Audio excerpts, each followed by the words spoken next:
Hello everyone, this is Marie Manucherry. Welcome to my channel.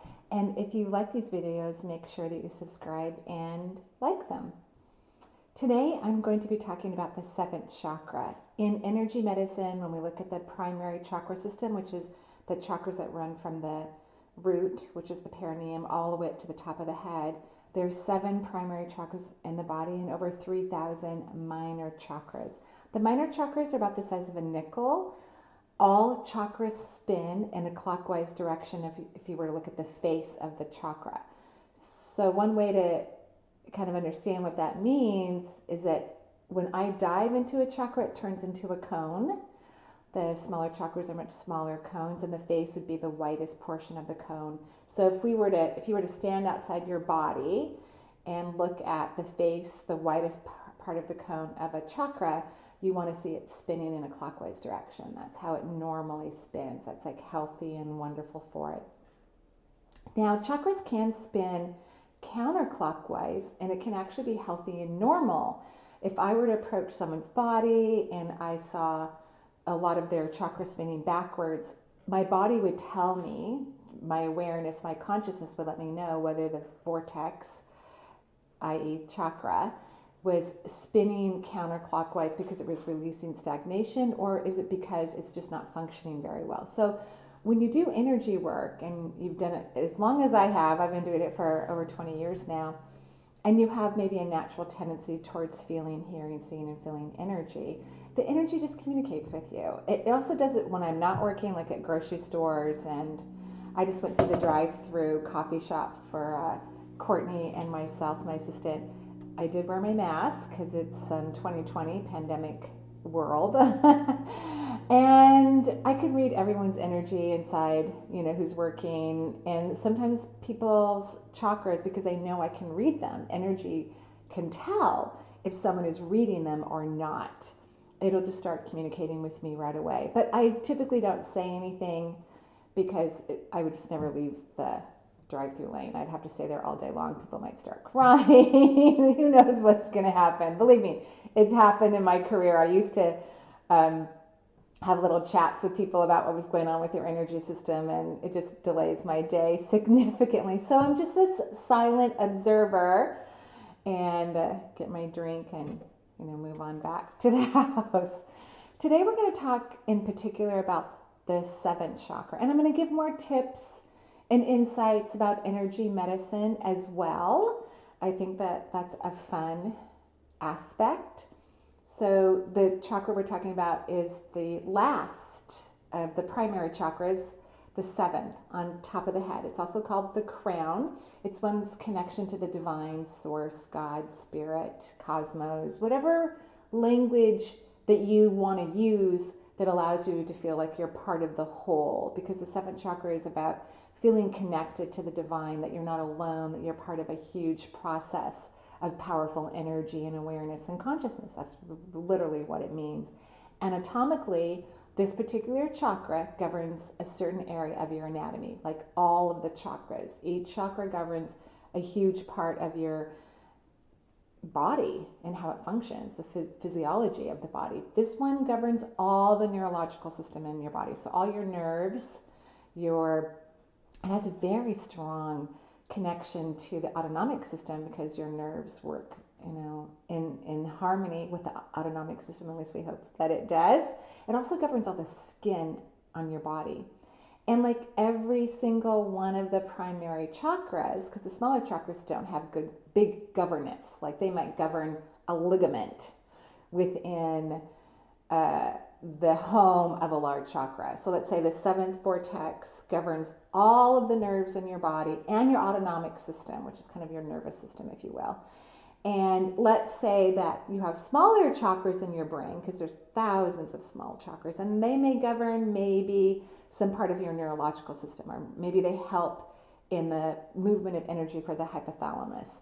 But the primary chakras govern huge landscape, just gigantic landscape. So the 7th chakra also governs the hypothalamus, but maybe a small chakra is right there just feeding the hypothalamus light.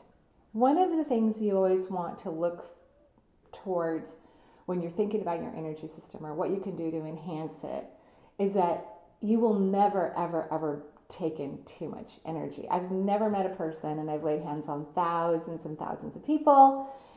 You will never take in too much energy. It's impossible. And a lot of times when I see people try to absorb energy, or they're working on taking energy into their body, which is really healthy because everything in the universe requires energy. And to heal from a disease, it also requires a shift in energy. To change your awareness so you can have a more fulfilling life, you have to you have to take in a lot of energy so that you can shift your consciousness. So a lot of people, when they imagine, like in meditation, that they're taking energy, and they also imagine that they're letting go of the stagnant, that is so not necessary. Beautiful, pure white light, or subatomic particles that come from the universe, are very healthy and very high vibrational particles of subatomic matter. And if you take in enough, which needs to be a conscious experience that you allow yourself to have throughout the day, you will naturally detoxify anything that's the opposite, or a lot of whatever is the opposite of this high vibrational energy. So just taking in the energy will allow for release of toxins. You don't have to release. Please don't try to do that. Most people just let their beautiful life force move out of their body, and you'll never take in enough energy. So you don't have to let anything go. It'll just naturally happen through osmosis. So here's a little drawing of the seventh chakra. It's on top of the head. I know it's kind of off center in my drawing. The seventh chakra, of course, has a very close relationship to the seventh layer of the auric field. And all the odd numbered fields are considered structured. So they have lots of beautiful grid lines in them, every single one of the fields. And the seventh layer of the auric field has a word on it, and that word is individualization. So as you allow your seventh chakra to be strong and healthy and beautiful and wonderful, what you're really doing internally is you are becoming more individualized. When we look at the sixth layer of the auric field, which you can find a video about the chakra, and I always mention the field when I talk about the chakra, the sixth layer of the auric field is it has a phrase, not a word, and the phrase is, we are all one. This particular field is all about intuition.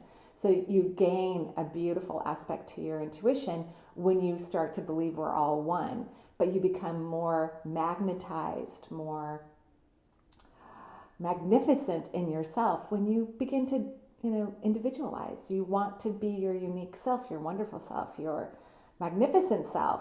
So those two things go hand in hand, believing that we're all part of a whole, which is the sixth layer of the auric field, which helps with psychic ability and insight. And then the seventh layer, that you individuate. You're different than everyone else. You can be your own unique person. You don't have to try to be like everyone else or be accepted. Never work on being accepted. What a waste of energy and time. So much not fun to do that. So one of the beautiful parts about having this vortex open, and so all you have to do is think that you are a part of the divine, however you want to look at that. Maybe when you walk through a forest, you feel like you're friends with all the trees and the bushes and the shrubs. Or I like feeling, that my dog and my cats are my family, which they are, of course. But feeling that energy that we're all one, even though we're different species, helps the seventh vortex to be open and allows you to take in bright light into your body, which allows your consciousness to expand. Not only is this healthy and important for the anatomy that I just mentioned, but it's also really important for your third eye. The third eye is how you see, feel, hear, or experience through the multisensory world, so outside of the consciousness of the human perception.